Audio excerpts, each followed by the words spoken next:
In this video, I will show you how you can calculate the length of the area and the height difference between floor levels, lower level and upper level, for a prefabricated stringer. So if you're just going to go down and buy a stringer at your local lumber yard and you want to see if it's going to work on your project, then this video will help you a lot.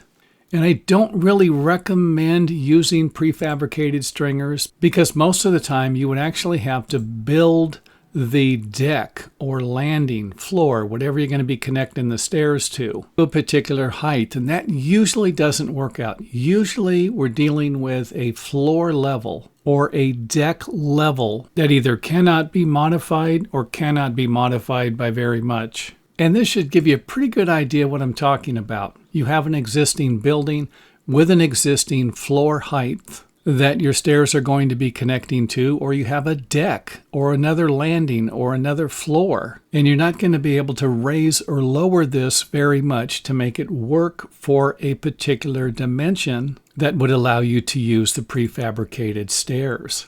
So here, for example, we have 11-inch wide treads and a 7¼ inch riser height. And this stairway fits into these dimensions here. If we multiply the amount of risers by the riser height, that will provide us with the exact dimension that we could use the prefabricated stair stringers for. And the same thing with the length. And most of the time, the length isn't as important as the riser height, the total overall rise. So for example, if this measurement was 3 foot 8 inches, then I'm dealing with a 3/4 inch difference, which means I'm going to have to increase the height of the lower riser or the upper riser, or add incrementally sized shim boards on each one of the steps so that you can adjust the size of the individual risers like we did here.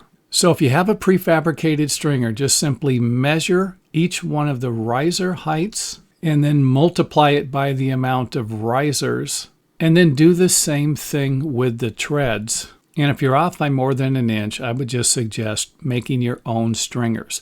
They're not that difficult, and there's got to be 1,000 videos on this, and you can always check out one of our books at our website to create the perfect stringer for your project. And thanks for watching. If you enjoyed the video, let us know by hitting the thumbs up button or letting us know in the comment area.